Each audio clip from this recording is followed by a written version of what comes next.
हरे कृष्णा। ओम नमो नारायण। आप सभी भक्तजनों को निर्जला एकादशी की हार्दिक बधाई और असीम शुभकामनाएं। आइए जानते हैं निर्जला एकादशी व्रत की तिथि, पारण, महात्म्य और कथा। हिंदू पंचांग के अनुसार एकादशी तिथि की शुरुआत 6 जून को अर्धरात्रि में 2:15 पर होगी और इस तिथि का समापन 7 जून को सुबह 4:47 पर होगा। उदया तिथि के अनुसार 6 जून को ही निर्जला एकादशी मनाई जाएगी। एकादशी व्रत का पारण द्वादशी तिथि पर करना चाहिए। ऐसे में निर्जला एकादशी व्रत का पारण 7 जून को किया जाएगा। व्रत का पारण करने का शुभ मुहूर्त दोपहर 1:44 से लेकर शाम 4:31 तक है। आइए सुनते हैं निर्जला एकादशी व्रत का महात्म्य। महर्षि व्यास जी ने कहा था कि एक दिन निर्जला रहने से मनुष्य पापों से मुक्त हो जाता है। जो मनुष्य निर्जला एकादशी का व्रत करते हैं उन्हें मृत्यु के समय भयानक यमदूत नहीं दिखाई देते, बल्कि भगवान श्री हरि के दूत स्वर्ग से आकर उन्हें पुष्पक विमान पर बैठाकर स्वर्ग को ले जाते हैं। संसार में सबसे उत्तम निर्जला एकादशी का व्रत है। इस व्रत के अंतराल में जो मनुष्य स्नान तप आदि करते हैं उन्हें करोड़ पल स्वर्ण दान का फल प्राप्त होता है। जो मनुष्य इस दिन यज्ञ होम आदि करते हैं उसके फल का तो वर्णन भी नहीं किया जा सकता। ओम नमो नारायण। यह था निर्जला एकादशी व्रत का महात्म्य। आइए श्रवण करते हैं निर्जला एकादशी व्रत की कथा। प्रभु विष्णु की कृपा आप सभी पर सदैव बनी रहे। युधिष्ठिर ने प्रभु श्री कृष्ण से कहा, हे जनार्दन, ज्येष्ठ मास के शुक्ल पक्ष में जो एकादशी पड़ती हो कृपया उसका वर्णन कीजिए। भगवान श्री कृष्ण बोले, राजन, इसका वर्णन परम धर्मात्मा सत्यवती नंदन व्यास जी करेंगे, क्योंकि ये संपूर्ण शास्त्रों के तत्वज्ञ और वेद वेदांगों के पारंगत विद्वान हैं। तब वेद व्यास जी कहने लगे, दोनों ही पक्षों की एकादशियों के दिन भोजन ना करें। द्वादशी के दिन स्नान आदि से पवित्र हो फूलों से भगवान केशव की पूजा करें। फिर नित्य कर्म समाप्त होने के पश्चात पहले ब्राह्मणों को भोजन देकर अंत में स्वयं भोजन करें। राजन, जनन शौच और मरण शौच में भी एकादशी को भोजन नहीं करना चाहिए। यह सुनकर भीमसेन बोले, परम बुद्धिमान पितामह, मेरी उत्तम बात सुनिए। राजा युधिष्ठिर, माता कुंती, द्रौपदी, अर्जुन, नकुल और सहदेव में ये सब एकादशी को कभी भोजन नहीं करते तथा मुझसे भी यही कहते हैं कि भीमसेन, तुम भी एकादशी को ना खाया करो।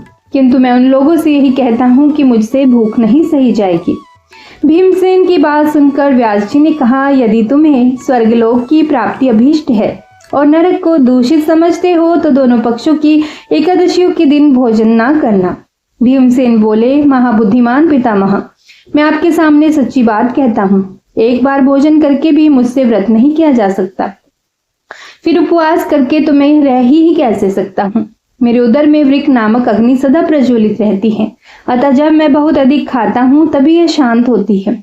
इसीलिए महामुनि, मैं वर्ष भर में केवल एक ही उपवास कर सकता हूँ, जिससे स्वर्ग की प्राप्ति सुलभ हो तथा जिसके करने से मैं कल्याण का भागी हो सकूं। ऐसा कोई एक व्रत निश्चय करके बताइए, मैं उसका यथोचित रूप से पालन करूंगा। व्यास जी ने कहा, भीम, ज्येष्ठ मास में सूर्य वृष राशि पर हो या मिथुन राशि पर शुक्ल पक्ष में जो एकादशी हो उसका यत्न पूर्वक निर्जल व्रत करो। केवल कुल्ला या आचमन करने के लिए मुख में जल डाल सकते हो। उसको छोड़कर किसी प्रकार का जल विद्वान पुरुष मुख में ना डाले, अन्यथा व्रत भंग हो जाता है। एकादशी को सूर्योदय से लेकर दूसरे दिन के सूर्योदय तक मनुष्य जल का त्याग करे तो यह व्रत पूर्ण होता है। तदनंतर द्वादशी को प्रभात काल में स्नान करके ब्राह्मणों को विधि पूर्वक जल और स्वर्ण का दान करे। इस प्रकार सब कार्य पूरा करके जितेंद्रिय पुरुष ब्राह्मणों के साथ भोजन करे। वर्ष भर में जितनी एकादशियां होती हैं उन सब का फल निर्जला एकादशी के सेवन से मनुष्य प्राप्त कर लेता है, इसमें तनिक भी संदेह नहीं है। शंख चक्र और गदा धारण करने वाले भगवान केशव ने मुझसे कहा था कि यदि मानव सबको छोड़कर एकमात्र मेरी शरण में आ जाए और एकादशी को निराहार रहे तो वह सब पापों से छूट जाता है।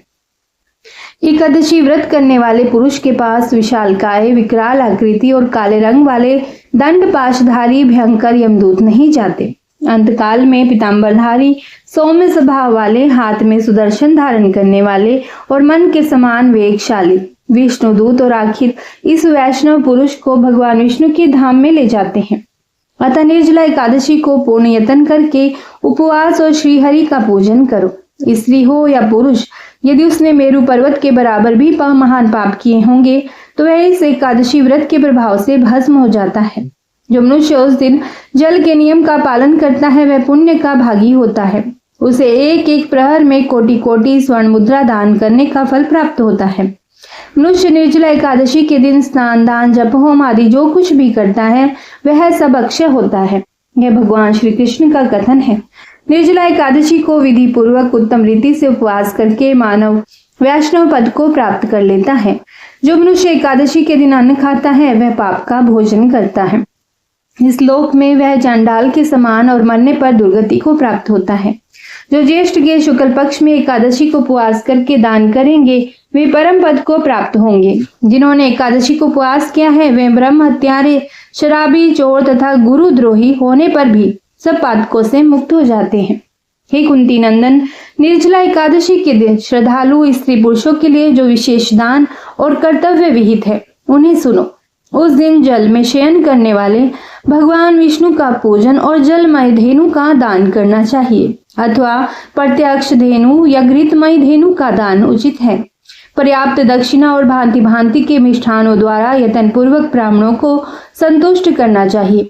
ऐसा करने से ब्राह्मण अवश्य संतुष्ट होते हैं और उनके संतुष्ट होने पर श्री हरि मोक्ष प्रदान करते हैं। जिन्होंने शम, दम और दान में प्रवृत्त हो श्री हरि की पूजा और रात्रि में जागरण करते हुए इस निर्जला एकादशी का व्रत किया है, उन्होंने अपने साथ ही बीती हुई 100 पीढ़ियों को और आने वाली 100 पीढ़ियों को भगवान वसुदेव के परम धाम में पहुंचा दिया है। निर्जला एकादशी के दिन अन्न, वस्त्र, गौ जल, शैया, सुंदर आसन, कमंडलू तथा छाता दान करने चाहिए। जो श्रेष्ठ तथा सुपात्र ब्राह्मण को जूता दान करता है वह सोने के विमान पर बैठकर स्वर्गलोक में प्रतिष्ठित होता है। जो इस एकादशी की महिमा को भक्ति पूर्वक सुनता अथवा उसका वर्णन करता है वह स्वर्गलोक में जाता है। चतुर्दशी युक्त अमावस्या को सूर्य ग्रहण के समय श्राद्ध करके मनुष्य जिस फल को प्राप्त करता है वही फल इसके श्रवण से भी प्राप्त होता है। पहले दंत धावन करके यह नियम लेना चाहिए कि मैं भगवान केशव की प्रसन्नता के लिए एकादशी को निराहार रहकर आचमन के सिवा दूसरे जल का भी त्याग करूंगा। द्वादशी को देवेश्वर भगवान विष्णु का पूजन करना चाहिए।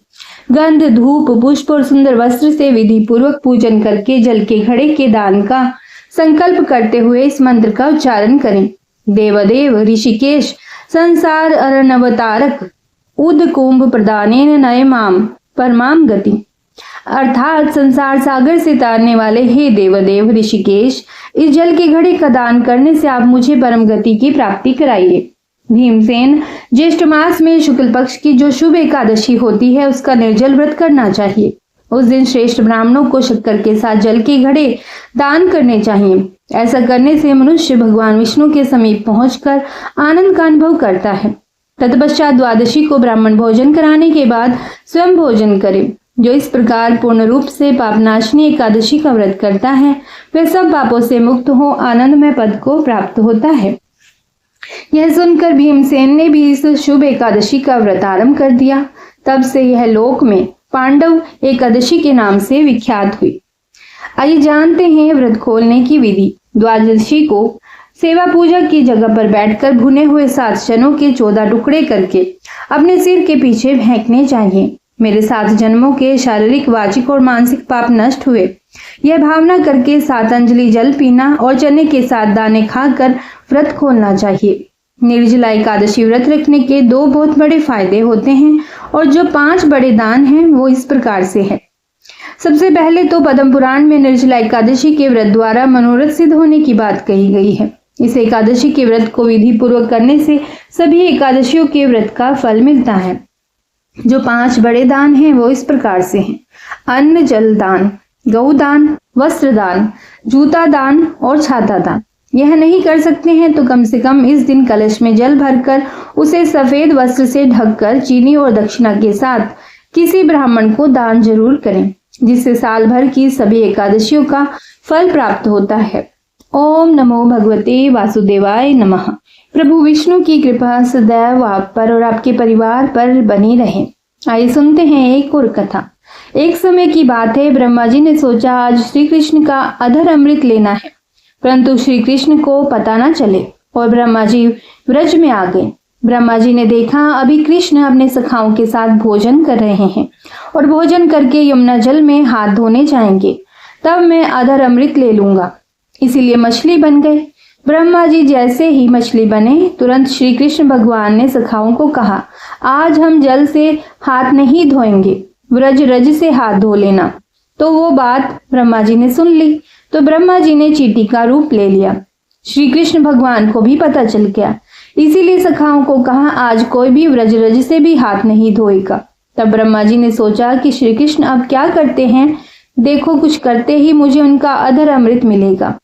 परंतु श्री कृष्ण भगवान ने सखाओं को बताया कि आज कोई भी हाथ साफ नहीं करेगा।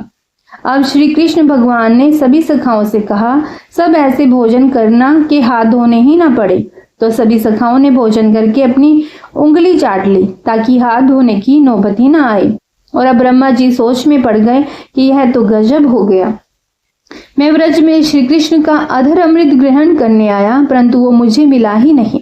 तब ब्रह्मा जी ने प्रभु से माफी मांगते हुए कहा, प्रभु मुझे क्षमा करें, मैंने आपका अधर अमृत पाने के लिए कितनी चतुराई दिखाई, किंतु आपकी आंखों ने मुझे हर रूप में पहचान लिया। तब श्री कृष्ण ने कहा, यदि आपको मेरा अधर अमृत ही चाहिए था तो इतने रूप बदलने की क्या आवश्यकता थी, आपने मुझसे ही कह दिया होता, परंतु आप अपनी चतुराई के कारण ही अधर अमृत से वंचित रह गए। ओम नमो नारायण। प्रभु को चतुराई की आवश्यकता नहीं, वो हमारी भक्ति से ही हमारे सभी काम संवार देते हैं। तो आइए सुनते हैं एक और कथा, हरि में जैसो तैसो बस तेरो। यह कथा है दक्षिण में गोदावरी के किनारे कनकावरी नाम की एक नगरी में एक रामदास रहता था। यह उसकी कथा है। वह जाति से रामदास चमार था, परंतु अत्यंत सरल हृदय का, सत्य और न्याय की कमाई खाने वाला और प्रभु का निरंतर चिंतन करने वाला भक्त था। रामदास की पतिव्रता स्त्री का नाम मूली था। दंपत्ति में बड़ा प्रेम था। इनके एक छोटा लड़का था, वह भी माता पिता का परम भक्त था। तीनों प्राणियों के पेट भरने पर जो पैसे बचते उनसे रामदास अतिथि की सेवा और पीड़ितों के दुख दूर करने का प्रयास करता। वह समय समय पर भगवान नाम का संकीर्तन सुनने जाया करता और बड़े प्रेम से स्वयं भी अपने घर कीर्तन करता। कीर्तन में सुनी हुई यह एक पंक्ति, हरि में जैसो तैसो बस तेरो, उसे बहुत प्यारी लगी और उसे कंठस्थ हो गई। वह निरंतर इसी पंक्ति को गुनगुनाता हुआ सारे काम किया करता। वह सचमुच अपने को भगवान का दास और आश्रित समझकर मन ही मन में आनंद भरा रहता था। भगवान तो भाव के भूखे होते हैं। वह रामदास के ऐसे प्रेम को देखकर उसे अब अपनाना चाहते थे। कुछ जोर गहनों के साथ ही कहीं से एक सुंदर विलक्षण स्वर्ण युक्त शालिग्राम की विशाल मूर्ति चुरा लाए थे, जो उनके लिए सिर्फ एक पत्थर था। उनमें से एक चोर के जूते टूट गए थे। उसने सोचा इस पत्थर के बदले में जूते की जोड़ी मिल जाए तो अच्छा है। भगवत प्रेरणा से शालिग्राम की मूर्ति कर लेकर वह सीधा रामदास के घर पहुंचा और मूर्ति उसे दिखाकर कहने लगा, अरे भाई देख, यह कैसा मजेदार पत्थर है, जरा अपने औजार को इस पर घिस तो सही, देख कैसा अच्छा काम देता है, परंतु इसके बदले में मुझे एक जोड़ी जूते देने पड़ेंगे। चोर की आवाज सुनकर वह चौंका, उसके भजन में भंग पड़ा। उसने समझा कोई खरीदार है। उसने जूते की एक जोड़ी चोर के सामने रख दी। चोर ने उसे पहनकर दामों की जगह वह मूर्ति रामदास के हाथ पर रख दी। रामदास अभी तक अर्धचेतन अवस्था में था। उसका मन तो बस प्रभु के विग्रह की ओर खींचा हुआ था, इसीलिए पैसे लेने की बात याद ही नहीं रही। मूर्ति को उसने अपने सामने रख दिया और उसी पर औजार घिसने लगा। भगवान शालिग्राम बनकर प्यारे भक्त के घर आ गए थे। एक दिन एक ब्राह्मण उस तरफ से निकले। शालिग्राम की ऐसी अनोखी मूर्ति चमार के पत्थर की जगह देखकर उन्हें बहुत दुख हुआ। उस समय रामदास उस गोल मूर्ति को पैरों के बीच में रखकर उस पर औजार घिस रहा था। ब्राह्मण ने विचार किया, भला बंदरों को हीरे की कीमत का क्या पता, यह चमार शालिग्राम को क्या पहचाने। उन्होंने मूर्ति खरीदने का विचार कर नजदीक आकर उससे कहा, भाई आज मैं तुमसे एक चीज मांगता हूँ, तुम मुझे देकर पुण्य लाभ करो। यह पत्थर मुझे बहुत सुंदर लगता है, मेरे नेत्र इससे हटाए नहीं हटते। रामदास जी ने ब्राह्मण के इस दीन भाव को देखकर वह पत्थर ब्राह्मण को दे दिया। पंडित जी इस दुर्लभ मूर्ति को पाकर बड़े ही प्रसन्न हुए। वे उसे घर ले आए। उन्होंने कुएं के जल से स्नान किया, फिर पवित्र स्वच्छ वस्त्र पहनकर शालिग्राम भगवान को पंचामृत से स्नान कराकर सिंहासन पर पधारकर षोडश उपचार से उनकी पूजा की। पंडित जी पूजा तो बड़ी विधि से करते थे, परंतु उनके हृदय में दैवीय गुण नहीं थे। उसमें लोभ, ईर्ष्या, कामना, भोग वासना, इंद्रिय सुख की लालसा, क्रोध, वैर आदि दुर्गुण भरे थे। रामदास अशिक्षित था, परंतु उसका हृदय बड़ा ही पवित्र था। उसके मन में लोभ, इच्छा, भोग इच्छा, क्रोध और वैर आदि का नामो निशान भी नहीं था। भगवान शालिग्राम ने विचार किया, जब वह मेरा नाम संकीर्तन करता हुआ मूर्ति को पैर पर रखकर उस पर चमड़ा रखकर काटता था, तब मुझे ऐसा लगता मानो मेरे अंगों पर कोई भक्त चंदन कस्तूरी का लेप कर रहा है। अवश्य ही उसको मेरे यथार्थ स्वरूप का ज्ञान नहीं, परंतु उसने अपनी सरल, विशुद्ध, निस्वार्थ भक्ति से मुझे वश कर लिया है। मैं जैसा विशुद्ध और निस्वार्थ भक्ति से वश होता हूँ, वैसा दूसरे किसी साधन से नहीं होता। शालिग्राम का रामदास के पास वापस आने का भी प्रकरण हुआ। ब्राह्मण की पूजा सच्ची नहीं है, वह मेरा भक्त नहीं है, वह तो अपनी कामनाओं का भक्त है। यह विचार करके भगवान शालिग्राम ने पुनः रामदास के घर जाने का निश्चय किया और रात को स्वप्न में ब्राह्मण से कहा कि तू मुझे रामदास के घर पहुंचा दे। ब्राह्मण सुबह ही रामदास के घर शालिग्राम की मूर्ति को लेकर पहुंच गया और उसने रामदास से कहा, रामदास, यह कोई साधारण पत्थर नहीं है, ये तो साक्षात भगवान ही है, तीनों लोकों के स्वामी हैं। अब तू बहुत प्रेम से इनकी पूजा करना। ब्राह्मण के वचन सुनकर रामदास की आंखों में आंसू आ गए और वह प्रेम विहीन हो गया और भगवान से प्रार्थना करने लगा कि हे प्रभु, मैं तो तुच्छ सा प्राणी हूँ, मुझ पर आपने बहुत कृपा की। कहाँ ये पंडित जी और कहाँ मैं चमार जाति का एक मोची। प्रभु, मैं आपका छोटा सा भक्त हूँ, आपने मुझ पर बहुत कृपा की। फिर उसके पश्चात रामदास भी शालिग्राम की पूजा करने लगा पूर्ण भक्ति के साथ। ओम नमो नारायण। प्रभु विष्णु की कृपा सदैव आप सभी पर बनी रहे। विष्णु भगवान ने परोपकार और मोक्ष पद दोनों को तोलकर देखा तो उपकार का पलड़ा ज्यादा झुका हुआ दिखा, इसीलिए परोपकारार्थ उन्होंने 10 अवतार लिए। जय श्री हरि। प्रेम से बोलिए लक्ष्मीपति नारायण भगवान की जय। हर हर महादेव। ओम नमो नारायण। ओम नमो भगवते वासुदेवाय। आप सभी को एक बार फिर से निर्जला एकादशी व्रत की बहुत बहुत शुभकामनाएं।